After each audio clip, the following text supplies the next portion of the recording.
Language reinforces student mindsets. Learners use language to make sense of their world, to describe it, to talk about it, and they do this both externally when they share thoughts with you or with their peers, but they also do it internally as well. We all have an internal monologue where we're talking to ourselves in our own heads. Sometimes this is just about very banal things, what do I need to do today, what's happening next, but sometimes it's about these deeper aspects of our personality.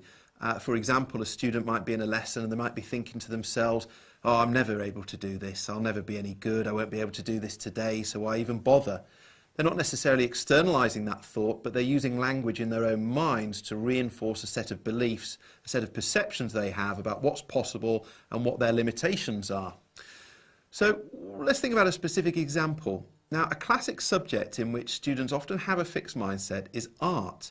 Many students believe you're either born good at art or you're born not good at art. So you might imagine a student in a secondary school walking down the corridor towards their art lesson, and they have a fixed mindset. They believe fundamentally that you're born with a certain amount of artistic ability. So they're walking down the corridor and in their mind they go into that internal monologue. Oh, another art lesson, never be any good at art, I can't draw. Look at so-and-so, they just sit down and they can draw things straight away. They must have just been born good at art. It's not for me. Whenever I can drop it, it won't be too soon. So this could be what's going on in that student's mind. And what they're doing is they're using language to talk to themselves about themselves. And this language reinforces those perceptions and those beliefs. So every time the student hits that corridor and invokes this internal monologue, they are reinforcing that central belief that they possess, that you either are good at art or you aren't, that you can't get better at it, you're just born with some innate ability. So as teachers, we can use language to change how students think and as a result change their mindset.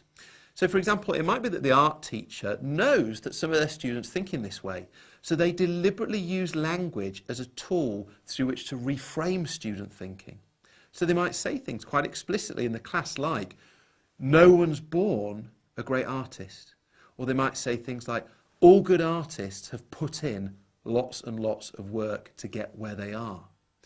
Or it might be that when a student says, I can't do art, the teacher reframes it back to them and says, you can't do art yet. Or you can't draw as well as you would like to yet. But neither could I until I kept practicing and trying. So the teacher is finding ways in which to present the student an alternative way of thinking, an alternative way to use language to describe their experiences and their sense of self. And the idea is that over time, if students are consistently exposed to this different way of framing language, different way of using language, then they're more likely to start thinking differently as well. Doesn't mean that it's the magic bullet, that you just use language in a different way and students will change automatically. But I think it is very much the starting point for helping students to move from a fixed mindset to a growth mindset.